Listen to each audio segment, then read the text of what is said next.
This presentation is about how the financing of cookstoves can be linked up with the world need to protect our climate.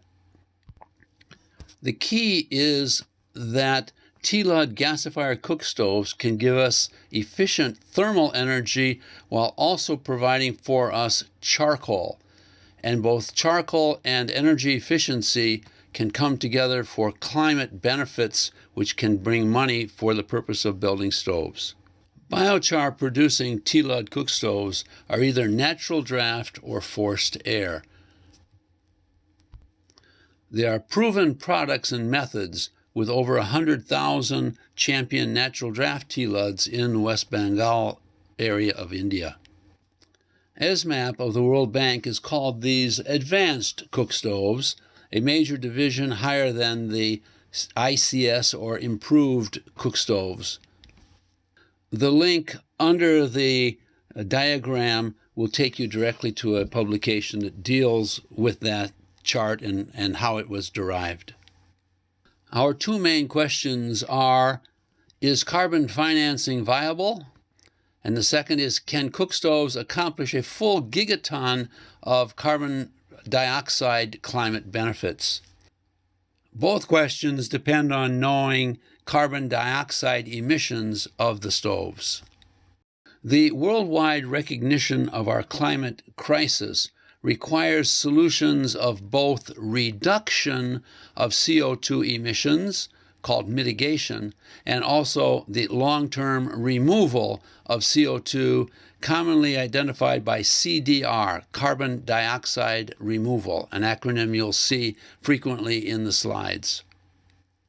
Of the major cookstove types, only TLUD stoves do both reduction and removal naturally and well.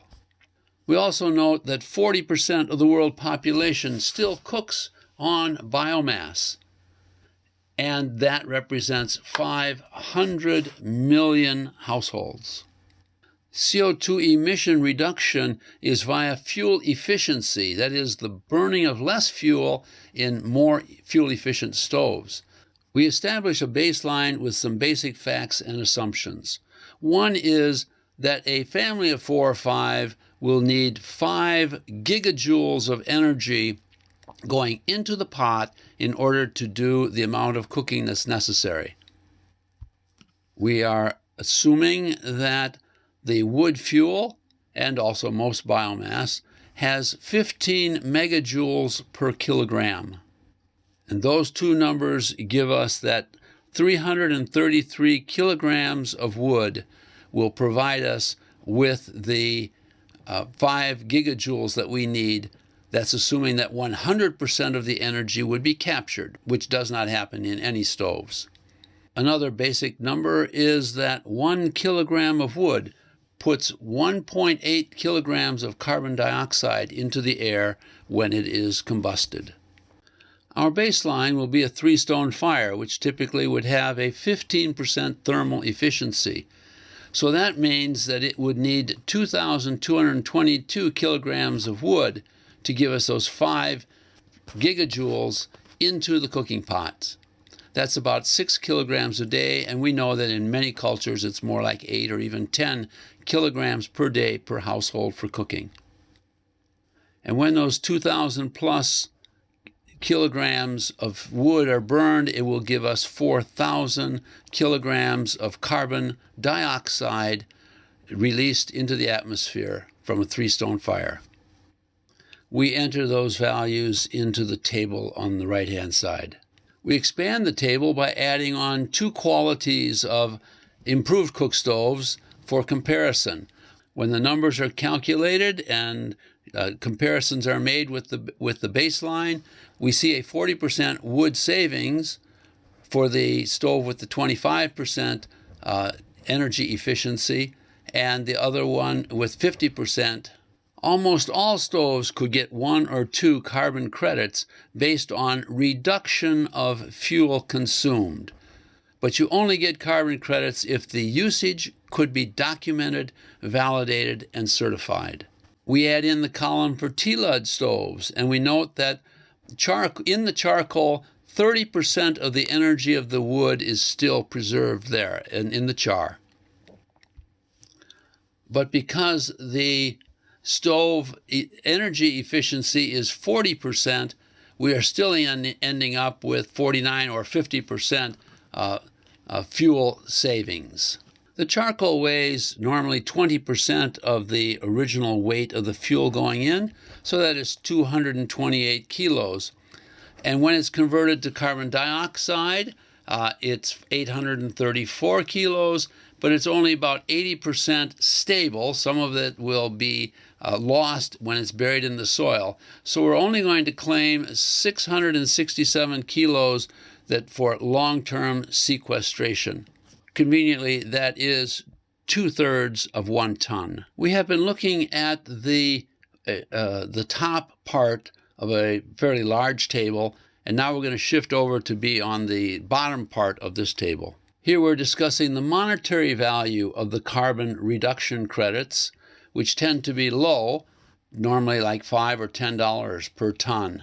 But for the CO2 removal with storage, the value is much higher, like $100 per ton of CO2 equivalent, and we're going to discuss how we get to those numbers. If that T-Lud char was consumed or burned as fuel, it would be only worth about 0.8 of a carbon credit. If it was sold as a substitute for traditionally made charcoal, it could be worth 1.4 carbon credits, or even up to 2 carbon credits in some cases in India. But if permanently sequestered, that 0.67 tons, 2/3 of a ton of true carbon dioxide removal could be worth more than $100 per ton, which would therefore be $67. The reason for this high price is because there's almost zero supply of true CO2 removal, which could be sequestered in the earth. A nonprofit organization called Carbon 180 for 5 years searched for valid CDR units among the carbon credits which are on the market through the certification efforts. None were available for even $100 per ton of CO2 equivalent, and that is because most of the credits which are there do not meet the criteria of long-term permanence. When the T-Lud char is disposed with CDR proper documentation, it could have over $80 per stove earned each year of its use based on the charcoal and the other emissions. I have become very involved with carbon dioxide removal or negative emission technologies or greenhouse gas removal. And I've actually prepared a white paper which is available at the website woodgas.energy/resources, which I refer you to. There is a section in there about cookstoves from which some of this documentation was derived.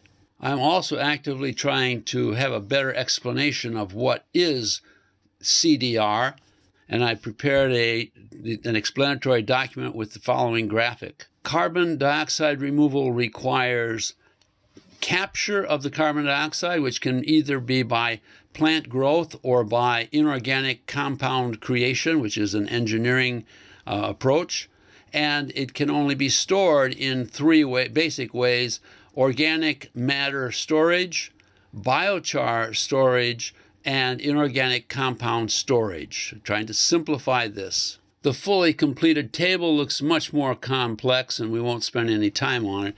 We're only saying that biochar is the avenue for plant growth to reach permanence. As is shown in the next slide, permanence needs to be for at least multiple centuries.